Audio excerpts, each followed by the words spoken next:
Hey, beautiful. We're taking a look at your love crossing. You want to know, how do you fix your relationship? Things have been strained. It's been a real challenge for you. You still desire to add value to the relationship. You're hoping that you guys grow. I'm going to look at, this is an energy reading, okay? I'm going to look at what is at the heart of the energy here. How did you guys get to where you are now? What's truly going on? That should be your indication of whether or not this is your reading. And then I'll go into how you remedy it, right? What value do you add to it to heal the relationship? I like to give practical advice, practical things that you can implement. It's entirely up to you if you do or if you don't. I think one of the greatest challenges for us as human beings is actually committing to and remaining focused on our goal. We sort of just hope after doing something for a day or taking one step, everything's going to change. And it doesn't really work that way. So let's begin. All right. For those of you who don't know, I'm High Priestess Elif. I welcome you to evolve with me. Right? We're growing here. We're always growing. We are here for the purpose of evolution.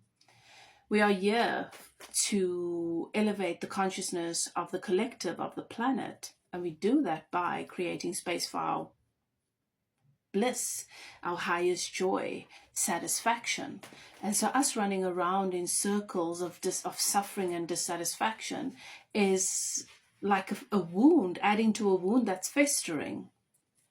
And this is why we create these spaces, so that we can gain clarity, wisdom, get practical advice, and we can begin to grow.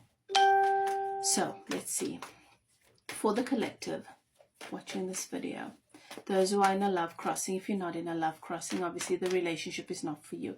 If there's no contact, you're not together, they've moved on with their lives, the relationship is not for you.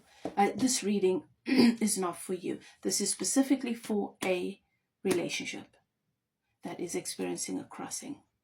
What it might do is offer you insight into what you want to do to clear out whatever the energy is, the wounding, the blockage, the karma in association with that past person. Okay, or how you view that person as a potential romantic counterpart, but this is specifically for a crossing. Okay, so what's brought you to where you are? All right, coming into the relationship with a lack of clarity about what you really want and what serves you. And many people do this. They come into relationships with a whole lot of information about what they don't want to gain, what they experienced from another person that wasn't nice, how they avoid all the unwanted things in a relationship, what the red flags might be that they've got to watch out for. That is very, very clear. The idea of that has built a lot of momentum over time. But that often is the disadvantage, because you attract what you are particularly calibrated to. Many a times we don't come in with a clear vision of what it is that we are ready to, what we're aligned with, what it is we're ready to add more value to, water, what it is we're ready to water, what qualities and values would absolutely complement us and uplift and serve, and what it is that we are ready to offer the relationship. Okay, so this led to things getting a little bit murky, because it makes you hyper focused on what the other person is doing. The nervous system is regulated to scan for threat all the time. So looking for the red flags within your person's behavior creates a lot of dissatisfaction, and it actually adds more momentum to what you don't want. And so that you begin to manifest more of that in the relationship, but also you begin to become exactly what you don't want in the relationship. this has led to a lack of patience and apathy. Now, a relationship cannot grow in apathy. What attracts the person is love, wanting more of it, the idea of love. Love is appreciation, and the opposite of appreciation is apathy. Also, a lot more focus on a past relationship or past person or what did not work in the past. I'm basically just repeating myself and saying it in a different way, led to old experiences poisoning the current relationship. You cannot see someone clearly. You cannot see someone fully. You cannot be fully present with someone when it's being overshadowed by the cloud of a past relationship. That you have basically made your armor of what I never want to experience again because it was so painful. It means you didn't get over it. You just ran as far away from it as you possibly could. Now, this year is an energy that could have manifested for you in a certain way and for your person in a different way.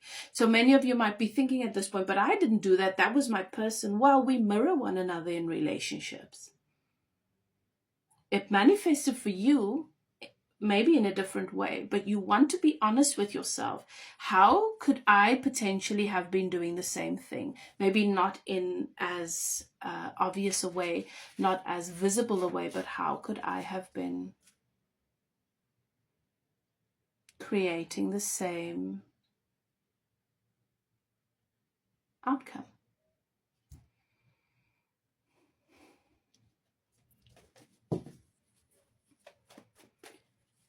Constantly looking back. I was constantly focusing on regrets. Not being able to see the blessing, the gifts, the opportunities that the relationship, that source is offering you in the relationship. And so you might have felt like that's what was happening with your person, that they were constantly focusing on the negative, on what's not going right, and not really appreciating what is going right.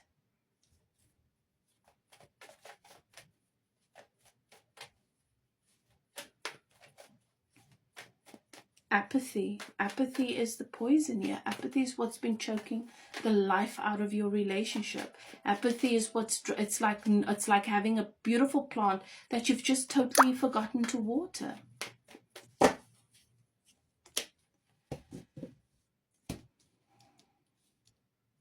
And the wound, the energy of not enough. I am not enough. There was not enough stability offered to the relationship. Financially, you guys were not doing well, or someone in the relationship was not doing well. And that also creates a lot of insecurity. Because how do you build when you don't have the resources? This doesn't have to be finances. It can also be that when I've got the Four of Coins, this is someone, I've got fours here. This is someone that is not. Four of Cups is someone that it's apathy towards the relationship. Not enough love is being poured into the relationship. Not enough appreciation. It's someone that's holding themselves back because of past regrets and past experiences. When I've got the Four of Wands, this is someone not offering the relationship enough stability.